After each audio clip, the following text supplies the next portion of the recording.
नमस्कार दोस्तों, जय श्री कृष्ण। कैसे हैं आप सब? उम्मीद करती हूँ खुश होंगे, सुखी होंगे, संपन्न होंगे। दोस्तों, मैं अपनी तमाम वीडियो में ये चीज़ आपको बता चुकी हूँ कि जो भी हमारी सराउंडिंग्स होती हैं, हमारे आसपास के लोग, हमारे घर का माहौल, जो चीज़ वस्तुएं हम यूज़ करते हैं, जैसे कपड़ा लत्ता हम पहनते हैं, जैसी लैंग्वेज हम बोलते हैं, तमाम चीज़ें जो हमारी लाइफ से, हमारी ज़िंदगी से जुड़ी हुई हैं, वही तमाम चीज़ें आपके वर्तमान को बनाती हैं। और जैसा आपका वर्तमान होगा वैसा ही आपका भविष्य होगा।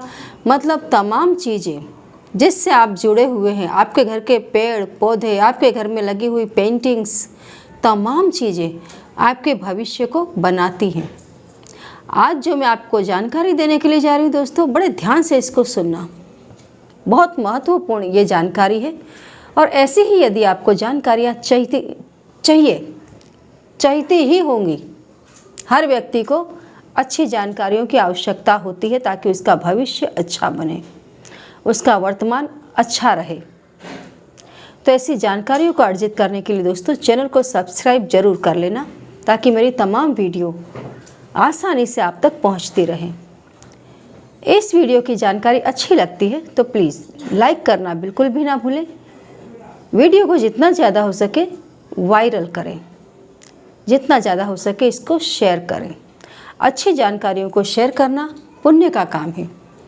जैसे बुरी जानकारियों को फैलाना, गंदी वीडियो डालना पाप कर्म को बढ़ावा देता है। आपके द्वारा गंदी जानकारियों को यदि आप फैलाएंगे, लोगों के मन दूषित होंगे, लोगों के मन हिंसात्मक बनेंगे, जो एक पाप कर्म को जन्म देता है। बिल्कुल इससे विपरीत यदि आप अच्छी जानकारियों को फैलाते हैं तो उससे लोगों का जीवन अच्छा बनता है और उसका पुण्य घर बैठे हमें मिलता है। तो जितना ज़्यादा हो सके वीडियो को शेयर करें। दोस्तों, आपको पता होगा, बताया जाता है कि घर में ऐसी पेंटिंग लगाएं, ऐसी पेंटिंग ना लगाएं। जैसे कि ड्राइंग रूम के अंदर बहते हुए पानी की तस्वीर लगाने मात्र से घर का पैसा जाने लग जाता है। घर के अंदर हिंसात्मक पेंटिंग लगाने से, हिंसात्मक फ़ोटो लगाने से घर का माहौल ख़राब होता है। घर के जो मेंबर्स हैं उनके दिमाग में तनाव आने लग जाता है। घर के अंदर किसी भी व्यक्ति का रोता हुआ फ़ोटो, रोती हुई पेंटिंग लगाने से या फ़ोटो लगाने से घर के माहौल में इसकी बहुत ज़्यादा नेगेटिव इफ़ेक्ट होती है। लोगों के मन, जो परिवार के मेंबर्स होते हैं, उनके मन दुखी रहते हैं। बिल्कुल इससे विपरीत कोई अच्छे, जैसे कि स्वामी विवेकानंद का फ़ोटो लगाएं, भगवान श्री राम का लगाएं, भगवान कृष्ण का लगाएं, शिव जी का लगाएं, आपके मन को शांति मिलेगी। और प्रेरक चीज़ों के यदि आप फ़ोटो लगाएंगे घर के अंदर तो मन में प्रेरणा जगती है कुछ अच्छा करने की। बताया जाता है कि आपको भविष्य में जो कुछ बनना है, आप जो बनना चाहते हैं कि मुझे स्वामी विवेकानंद की तरह बनना है, मुझे डॉक्टर कलाम की तरह बनना है, मुझे प्रधानमंत्री नरेंद्र मोदी की तरह बनना है, कि एक छोटी सी जगह से इतनी बड़ी जगह तक पहुंचने का जो सफ़र है उसको एक व्यक्ति कैसे तय करता है, कैसे ये व्यक्ति दुनिया का आदर्श बनता है। तो जब हम सपने बड़े देखते हैं तो हमें अपने सामने उसकी तस्वीर लगा देनी चाहिए ताकि हर क्षण हम अपने मन को प्रिपेयर कर सकें कि हमें इस रास्ते आगे बढ़ना है। आप डॉक्टर बनना चाहते हैं तो किसी सक्सेसफुल डॉक्टर की पेंटिंग घर में लगाएं ताकि आप वो बन सकें भविष्य में, है ना। जो चीज़ आप देखते हैं उसका सीधा सीधा असर आपके मन पर पड़ता है और मन आपका जैसा होगा ऐसी आपकी ज़िंदगी बनने वाली है ना। तो आज दोस्तों आपको एक बहुत अच्छी जानकारी देने के लिए जा रही हूँ कि आपने देखा होगा ज़्यादातर जो बड़े बड़े होटल्स हैं, बड़े बड़े शोरूम हैं, काफ़ी जो सक्सेसफुल जगहें हैं, वहाँ भगवान बुद्ध की मूर्ति देखने के लिए मिलती है। इसके पीछे भी दोस्तों बहुत बढ़िया फिलसूफी, आपको पता हो ना पता हो मैं आपको बता दूँ, आप खुद कभी महसूस करना। भगवान बुद्ध की मूर्ति जहाँ भी होगी आप थोड़ी देर ध्यान से देखना, भगवान की बुद्ध की मूर्ति में आपको एक शांति महसूस होती है। इंसान मेडिटेशन करता है क्यों? उसको शांति चाहिए। जब आपका मन शांत होगा तो अंदर से ही वो तमाम विचार आएंगे जो आपको आपकी लाइफ के लिए चाहिए। जब तक आपका मन शांत नहीं होगा, एकाग्र नहीं होगा, आप ये जो आपके अंदर जो कुदरत ने शक्ति जी एक शक्ति दे रखी, एक समुद्र की तरह आपके अंदर ज्ञान का भंडार है, उसमें जंप लगाना है और ज्ञान के मोती को उठा करके लाना है जो आपकी ज़िंदगी को चमका देता है। उस समुद्र के अंदर आप तभी जंप लगा पाते हैं, अपने मन के अंदर, अपनी आत्मा के अंदर, जब आपका मन एकाग्र हो जाए। जब तक पानी कहीं पर भी भरा हो, तालाब हो, कहीं पर भी हो, जब तक उसमें लहरें उठती रहेंगी, आप अपना प्रतिबिंब उसमें देखने के लिए जाएंगे, आपको अपना प्रतिबिंब, अपना फ़ोटो, अपनी तस्वीर उस पानी में नहीं दिखेगी। आप खुद को उस पानी में तभी देख पाएंगे जब वो पानी स्थिर हो जाए, पानी ठहर जाए, रुक जाए। ऐसे ही जब आपका मन ठहर जाता है, रुक जाता है, तब आप अपनी आत्मा के अंदर पहुंचते हैं जहां ज्ञान का भंडार है। तब आपको वहां के अनुभव होने महसूस होते हैं कि मैं कौन हूँ, कैसे आया संसार में, मुझे क्या चाहिए, मुझे क्या करना है। आपके अंदर जो एक आत्मा है जो परमात्मा से जुड़ी हुई है, वहाँ तक की सफ़र तभी तय होती है जब आपका मन शांत हो जाता है। जब आप भगवान बुद्ध की मूर्ति देखते हैं, आपका मन शांत होने लग जाता है। अंदर से धीरे धीरे शांति, महाशांति, और उसके बाद हल्की सी खुशी, क्योंकि आप जा रहे होते हैं परमानंद की तरफ। तो दोस्तों, भगवान बुद्ध की मूर्ति ज़रूर बसाएं अपने घर में, अपनी ऑफिस में, अपने बगीचे में, जहाँ भी आप कदम रखें। भगवान ये नहीं है कि मतलब मेरे इष्ट देव कृष्ण है, मेरे इष्ट देव शिव जी हैं, वो तो हैं, आपको उन्हें भी रखना ही है, नो डाउट। लेकिन भगवान बुद्ध की जो मूर्ति है, जो ध्यान अवस्था में, जैसे शिव जी की मूर्ति भी, जो लोग शिव जी के उपासक हैं, शिव जी के जो ध्यान में बैठी हुई मूर्ति है, यदि उसे आप रखेंगे तो उससे भी आपको बहुत कुछ अर्जित होता है। तो भगवान बुद्ध की जो मूर्ति है, उससे भी जो आपको अर्जित होता है, वो मैं आपको इस वीडियो में बताने के लिए जा रही हूँ।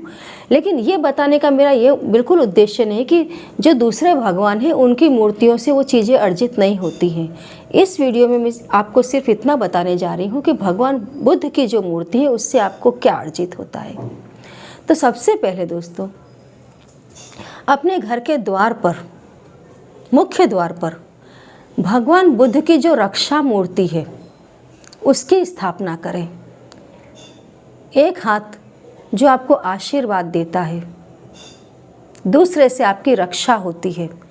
भगवान बुद्ध की मूर्ति या पेंटिंग, तस्वीर इस तरीके की लगाने से आपके घर के अंदर नेगेटिविटी नहीं आती है और तमाम तरह से आपकी रक्षा होती है। जैसे हम हनुमान जी की बोलते हैं ना कि जब हम चालीसा करते हैं तो हमारे तमाम संकटों से हनुमान जी हमारी रक्षा करते हैं, वैसे ही बुद्ध भगवान की मूर्ति से भी रक्षा मिलती है, शुभ आशीर्वाद प्राप्त होते हैं। लिविंग रूम के अंदर दोस्तों एक शांत माहौल चाहिए, और वहाँ बैठकर हम ध्यान नहीं करते, हम सोने के लिए जाते हैं। लेकिन जब हम लेटते हैं उस समय अगर हमारा मन शांत होगा, दुनिया की झंझट से दूर होगा, तो हमारा बेडरूम भी ध्यान का बहुत अच्छा केंद्र बनता है, मन की शांति का केंद्र बन जाता है। तो जो आपका बेडरूम है, बेडरूम में और लिविंग रूम में, दोनों ही जगह आप चाहें तो भगवान बुद्ध की लेटी हुई मूर्ति रख सकते हैं। लिविंग रूम में भी यदि आप रखते हैं, बेडरूम में भी रखते हैं, दोनों ही जगह। तो आप जब भी जाते हैं वहाँ पर रूम में, आप उस मूर्ति की ओर देखते हैं तो आपका मन शांत होने लग जाता है। आप ध्यान में जाते हैं और धीरे धीरे आप सो जाते हैं। लिविंग रूम में आप बैठे हैं, आपका मन शांत हो जाता है तो आप सही दिशा में आगे बढ़ पाते हैं। तो दोनों ही जगह, बेडरूम हो या लिविंग रूम हो, आप उनकी लेटी हुई मूर्ति लगाएं जो दाईं ओर की तरफ लेटी हुई उनकी एक मूर्ति आती है, जैसे भगवान श्री हरि की मूर्ति है, उसी टाइप की भगवान बुद्ध की मूर्ति आप रख सकते हैं। और जो लोग ये मानते हैं कि बेडरूम में भगवान की मूर्ति नहीं रखनी चाहिए तो वो ना रखें, लेकिन लिविंग रूम में ज़रूर रखें।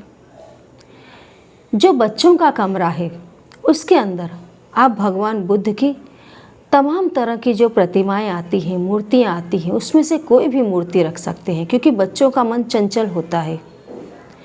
वो सिर्फ दर्शन करने मात्र से सही दिशा की तरफ आगे बढ़ पड़ते हैं, उनके दिमाग में कोई टेंशन नहीं होता। तो ये मूर्ति उनके लिए कोई भी मुद्रा की हो, उनके लिए पॉजिटिव ही साबित होती है। हाँ, जो स्टडी रूम है उसमें भगवान बुद्ध की ध्यान अवस्था की मूर्ति को रखें, जिसमें भगवान ध्यान में बैठे हैं, जिससे मन एकाग्र होता है, पढ़ाई लिखाई में मन लगता है। जो लोग एग्ज़ाम देने की तैयारी कर रहे हैं वे लोग भी ध्यान अवस्था में बैठे हुए भगवान बुद्ध की मूर्ति अपने सामने रखें। यदि आपके घर में बागीचा है तो बगीचे के अंदर भी भगवान बुद्ध की ध्यान अवस्था में बैठी हुई मूर्ति को रखें, जिससे जब भी आप बगीचे में बैठे हैं या टहलने के लिए जाते हैं, जब जब आपकी नज़र उस मूर्ति की ओर पड़ेगी, आपका मन चंचल नहीं होगा, शांत होगा, एकाग्रता आएगी। आप प्रकृति के साथ तादात्म्य एकत्र कर पाएंगे, एक रूप बन पाएंगे, जिससे आध्यात्मिक चीज़ों का विकास होने लग जाएगा। दूसरा, अपने पूजा घर में भगवान बुद्ध की मूर्ति रखें, जिसमें भगवान बुद्ध का मुंह पूर्व की ओर हो, जिससे आपका ध्यान पराकाष्ठा में पहुँचे। यह मूर्ति भी ध्यान अवस्था की ही होनी चाहिए, क्योंकि ध्यान का एकाग्र होना बहुत ज़रूरी है। एकाग्र चित्त व्यक्ति ही कुछ कर सकता है। जो आपकी ऑफिस हो या आपका जैसे वर्किंग टेबल है, जहाँ पर आप बैठ कर के वर्क करते हैं, तो आपके वर्किंग टेबल में भी आप भगवान बुद्ध की ध्यान में बैठी हुई मुद्रा वाली मूर्ति रखें, जैसे ये मैंने रखी है। देखिए, इसमें भगवान ध्यान में बैठे हुए हैं। जब आप अपना कर्म करेंगे उस समय आपका मन अपने काम में लगेगा, मन आपका शांत होगा, आप अपने काम पर एकाग्रचित होकर के ध्यान लगा पाएंगे। काम जो है वही आपकी वर्शिप है, वही आपकी भक्ति है, आपकी पूजा है। जो काम आपको कुदरत दे रही है करने को, वो आपकी रोजी रोटी है, वहीं से आपको आगे आना है। जो भी व्यक्ति है, आज जो भी व्यक्ति घर का पर्सन है, नौकरी कर रहा है, धंधा कर रहा है, 4 पैसे कमा करके लाता है, परिवार का गुजरान चलता है, 4 लोगों के वो पेट भरता है ना। तो वो स्थान कैसा होना चाहिए? शुद्ध, पवित्र, अच्छे कर्मों को करके जब हम पैसा घर में लाते हैं तो वो पैसे से घर में बरकत होती है, उन्नति होती है। ये हम कब कर पाते हैं? जब हमारे सामने कोई शुद्ध सात्विक महापुरुष की प्रतिमा हो, मूर्ति हो, हमारे इष्ट देव हमारे सामने हो, तब हमारा मन और ज़्यादा शुद्ध बनता है और हमारा ध्यान अपने काम में लगता है। इसी तरीके से आप कहीं पर भी अपने घर में यदि भगवान बुद्ध की फ़ोटो लगाते हैं, पेंटिंग्स लगाते हैं, तो उससे भी आपका मन शांत बनता है। आपका मन जो है वो काम में लगता है और अपने आप प्रोग्रेस होना शुरू होती है। तो ज़रूर दोस्तों, भगवान बुद्ध की मूर्ति या तस्वीर अपने घर में लाएं और उन्हें कहीं ना कहीं ज़रूर स्थापित करें, जहाँ भी आपको उचित लगता हो। आप खुद देखेंगे बहुत बड़ा परिवर्तन आपकी लाइफ में आएगा। तो करके देखिए, करते रहें, खुश रहें। जय श्री कृष्ण।